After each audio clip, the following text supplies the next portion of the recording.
Hello, our friends, Evolutionary Energy Arts family. Welcome back.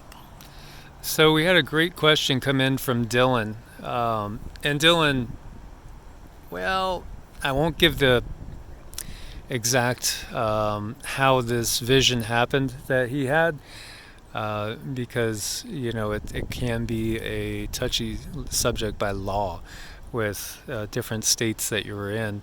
But let's just say he had a vision. And so in his vision, he saw Egyptian gods, Mayan gods, he saw the Hindu deities, and his question was, what exactly are all these different beings? Are they all different? Are they all the same? Are we really just talking about extraterrestrials, interdimensionals, or some of these beings more forces of nature? I saw a notification came through from, I think it was Gaia. They were doing a show saying, have we just all these years mistaken Pleiadians for angels? So, these are great questions. And I thought, oh man, this is a great topic for a video. And we've touched on a lot of this in the past and, here and there. But, a good video on just this subject, I think, would be a wonderful thing to talk about.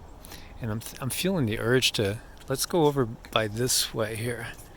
And then we'll bring Cindy in because we both have had contact with these beings.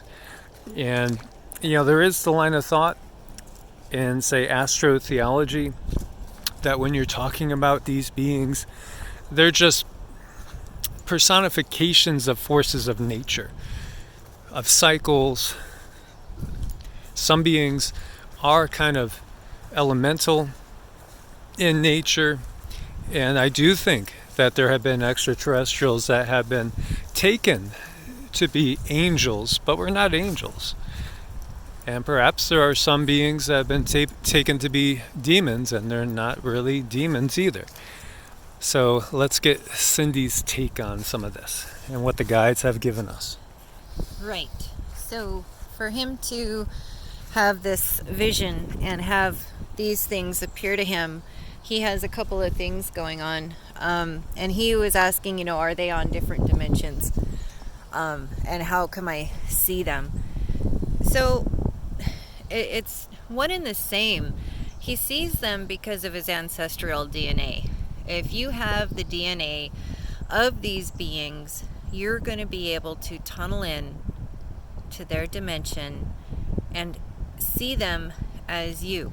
It's kind of like you're seeing your higher self, or you're seeing parts of you that once were you. So it's both, one and the same. It's just we're not taught these things. We're not told anything about our ancestral DNA. How does it work? How do we and why do we see what we see? And these are all things that kind of tie in together. You're seeing them because it's you. That's why. Well, that gets into the great secret, the greatest secret of all, that everything is one. Ultimately, there is one universal mind, so to speak, of which each one of us is a different aspect. And each incarnation, hi. We have a visitor here. Hello. Yeah, she was saying, you gave me a strawberry early today, and I was just seeing if you had another strawberry perhaps on you could spare. Well, we gave away all the strawberries. And by the way, Lakshmi, the Hindu goddess of good fortune and wealth and prosperity, loves strawberries. Yes. She does. She told us so. Yes. And so some people will say, yeah, she told you so. Sure. But she did. But she really did. And we've had such routine contact with some of these beings. It's just on a daily basis, because once the pathway is established through the meditation and the mantras, you can connect to them. And so when we look at these beings, let's take Anubis, for instance. share what you pick up on with Anubis. Okay, so Anubis, when I see Anubis, I do see a black color. However, it's not black because Anubis is bad. It's black because he's very, very powerful, and he can use this type of dark yet powerful energy to do what needs to be done in this. It's almost like we're in a, no, it is like we're in a spiritual war, very much in a spiritual war, and he knows how to wield this type of dark energy. So he's very powerful, and he's very knowledgeable about how, what, where, and why to wield certain energies. If you look at the Greek mythologies, and the myths really all over the world, these beings, how could the gods be so human? How could the gods have such a mix of emotions? Why are they not just perfect? Because they're not. They're still working on things too. And this is the way the universe is, because to have any sort of motion, we have to have a duality to create that motion. And then we make the conscious choice as to how we are going to live and, what our path is going to be. And ultimately, source is in everyone, including this little one right here. So once we recognize and see source in everything, God with the big G in everything, that changes our perspective. And we, just view it as another aspect of ourselves so much. And while we're, looking at the beautiful duck, and that's just an expression of source. Source chooses to express itself in the form of a duck, and that's why some people are actually able to see through the eyes of eagles, through the eyes of a duck. That's why you can throw your consciousness, because ultimately we are all one. So if you can zero in on that line of energy and ride it to where you feel you want to, if that makes sense, I hope that makes sense. You can. Yeah, there are definitely shamanistic techniques for putting your consciousness, merging your consciousness with an animal, for instance. My father used to always do it with different birds, and my father was a good portion of him was Native American, and he would always be out flying about and share that because it always thrilled him. But we can do that, and I've shared with you guys before that once I was doing an experiment with a good friend of mine that was living a few towns away, and we made the agreement that we were going to try to get something unusual to happen so that we would know that it was the other doing it. So there is a technique where you just put your hands, maybe 6 inches apart, 8 inches apart, focus on creating a ball of life force. So you just draw in the life force with the breath through the crown, through the feet, gather it up in your hands, focus it into a ball, give it a purpose, and send it along its way. And you can do that, and it will work. So I just said, get Steve's attention. And so I sent it off. I didn't give it, exactly how to do that. And then he texted me like 10 minutes later saying, "Did you do something?" And I said, "Why?" He said, "Well, because my son's remote control car all of a sudden turned on, went and bumped me in the foot. Came across the kitchen floor, bumped me in the foot." And he said, I thought my son was looking for batteries for that the other day, so he flipped it over and there was no batteries in it. So we can do a lot more than people realize we can do. We've been conditioned to think we can't do a whole bunch of things, that so many things are impossible. But this gets back to Dylan, because he was on a trip, so to speak, the type of trip a lot of people go to Peru to get, if you know what I mean, that triggers the production of 3 letters. That causes a reality shift, and when you see that and experience that, then you recognize that we're never alone. There's layer upon layer of reality upon the other. There's consciousnesses everywhere, all around you, all the time, constantly walking through you, just on a different frequency. It's just like the radio channel and turning the dial, and you get one new reality after another. And when you see that, recognize that this is really, it really is a construct, a playground, so to speak, for consciousness to go and explore, because consciousness is eternal. It just never is not. Now, that doesn't mean that we can't merge back in higher up. And gosh, it's probably not the good time to go into it, but we did have discussions on souls gone wrong, so to speak, where they start going so far away from source, don't come back to source. Can they actually be completely reabsorbed into source and lose the individuality? Do you remember that discussion we had? No, not really, but it does definitely feel like, of course they can. Yeah, and I think that was when Cindy was channeling, so she doesn't really remember it. But we were talking about beings like the Draco, and even worse, than that.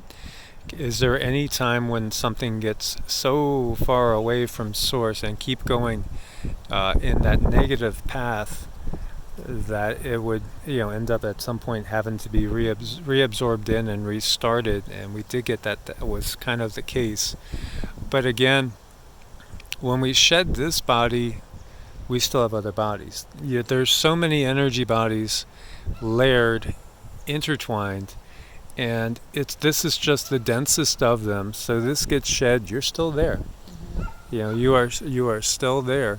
And it's interesting too, because like Cindy's been able to see what is still in me as scars from deaths that I've had.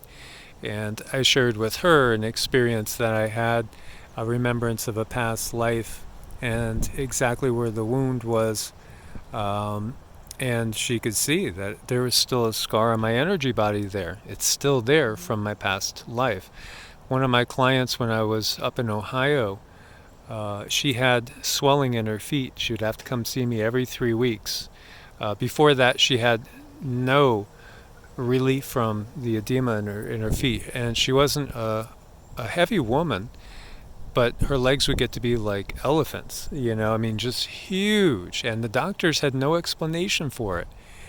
And I was sensing it was something past life. She had a past life regression and found out that in her last life there was a flood. She went down into the basement and was electrocuted because there was an exposed electric wire there, and so she was only in ankle deep water, but it electrocuted her and killed her, and that's why her feet kept swelling up. It was scarring, so to speak, traumatic scarring from a past life. Mm-hmm. Right, and that's really important to recognize, because if you have past lives that are full of trauma, in this life you're trying to correct that trauma, and possibly even in the next life. So if you've been chosen, like in your ancestral line, to be the healer of that line, you might go through a lot of really difficult times trying to heal from past issues that you might not even be familiar with. They might not even make sense, but understand that you're healing a whole line of beings, of people. Your job is very, very important, although it's very hard. You've been chosen and selected for a reason, but these things can happen. The traumas can be so bad in past lives that they carry on to this one, just like Mike's injury on his energy body. The little beings, they look like little fish. There's elementals that come out. See, one of the benefits from doing Qigong and doing the standing is it allows the elemental beings, because we have elemental beings living in us. You're not just one single consciousness. That's something to get over and to understand. That could be really hard. You're a consortium. You're a conglomerate. You're more than one consciousness having this experience. One of the reasons why you have guides is because you work with certain entities all the time. Sometimes you're here and they're there, and then sometimes they're here and you're there. And then there's the elemental beings that work on our bodies and work on us on many different levels. So when I'm doing standing meditation, Zhang Zhuang, these, she calls them little fishies, they almost look like little fishies, they come out and they work on certain areas. And they'll work on my hands, because from years of doing this type of work and doing other work, I have damage in the joints, which they come out and they work when I do that, and they fix it. And they also would always work on this area, my left lower back, where somebody had run me through with a sword in a past life. And it's interesting that they're still working on that in this life. In in Taoist philosophy, and Qigong is mostly Taoist, it's thought that you have your soul, so to speak. Then you have 3 Hun spirits, Hun, which are kind of like 3 guides, guardian angels. And then you have 7 Po spirits, which are like these earthly spirits.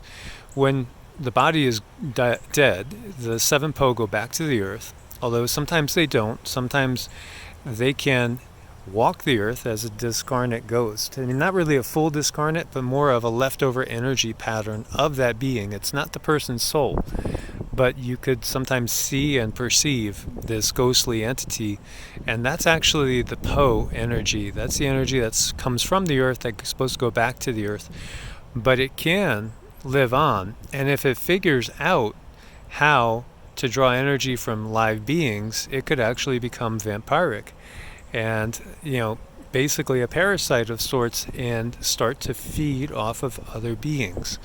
And there is the line of thought that some of these really dark entities are exactly that. They've just been around for a very, very long time. They're not even really a true spark of source in them, because they're more of a shade, like a wraith. When you get down to it, if they get strong enough and are able to leech off the living long enough, and they could keep themselves going. So angels, true angels, are a distinct class of being. But yes, I do think that a lot of people have taken Pleiadians and other beings to be angels, but they're not really angels. As we have another passerby here. Just like, people might look at a Draco and say it's a demon. Well, it's demonic, yeah. And then we have reptilians. There's all different sorts of beings. If we just want to categorize everything into angels, demons, and humans, we're really missing the boat there, because there's so many different types of beings. There's all different types of shadow beings. There's all different types of parasitic beings as well. And not all of them, as we said, have source within them. As some are just leftover remnants of energy that have found a way to keep themselves going. But to get back to it, and Dylan's question about the Egyptian gods, the Mayan gods, the Vedic gods, they're real distinct personas. They have their own identities, their own characteristics. For sure. The archangels, like the 4 archangels, are on a very, very high level, and there's actually more archangels than that, but those 4 typify the 4 primary elements and are overseers of all the Davic kingdoms. And the Davic kingdoms are basically the kingdoms of these sort of elemental beings, and there's so many different types of beings in this.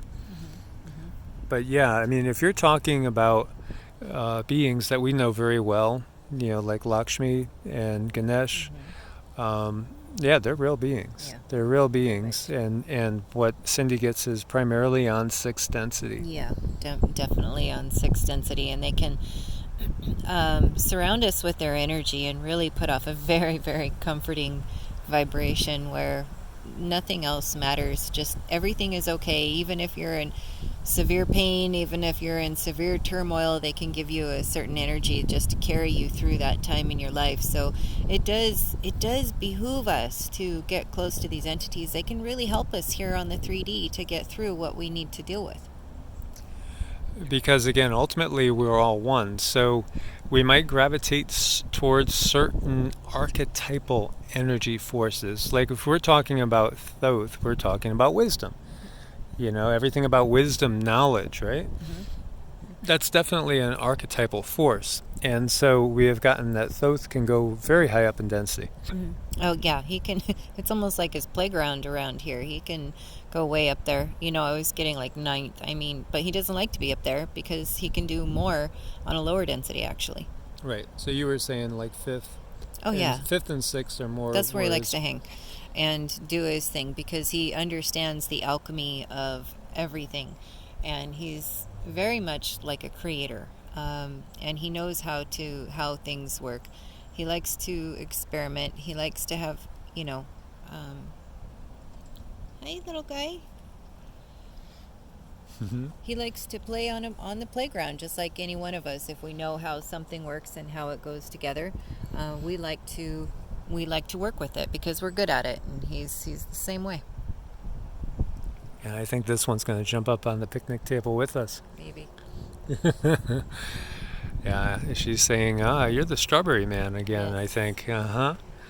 So yeah, there are these archetypal energies. There are also what we would call these ascended consciousnesses, which have reached a state of unity consciousness, like such as Isis that we had talked about. Isis, is really many. And in Wiccan circles, there is a saying that all goddesses are one goddess, ultimately, all just different aspects.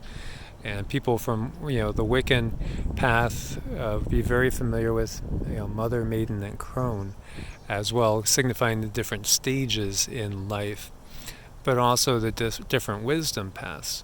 So you do have all that, but then you do actually have beings that are out there in the same density as us, flying around in mechanical craft. Mm-hmm. So you do have that as well. It's kind of an all of the above going on here. And when we recognize, as we have talked about before, each one of us is an individual incarnation from what you might call a higher self. We have an oversoul as well. There are co-creators that work with us. The book How the Universe Works by Leah Maggie Garfield, I think everybody from EEARTS bought out the last copies. Maybe they'll start putting it back in print. I think she does a beautiful job in showing how this works.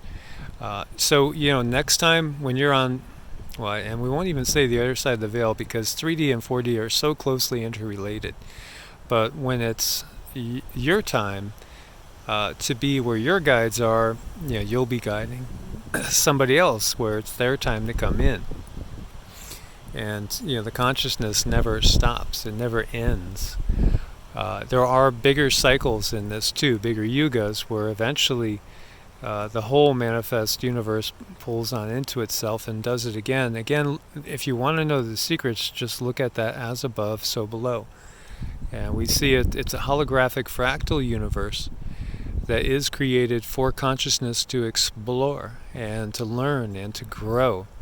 Because we do have all the time in the world. Because time is just a construct of this particular phase in our being, this incarnation, when we get into these bodies, and we have to kind of rein in the senses, so to speak, rein in our consciousness in order to be fully engaged in an experience on this plane of existence. This is also part of the answer to why the benevolent ones don't interfere. It's just like, what's the point in playing a game if you're going to cheat? Yeah. Yep. Why would they call it a test if they give you all the answers?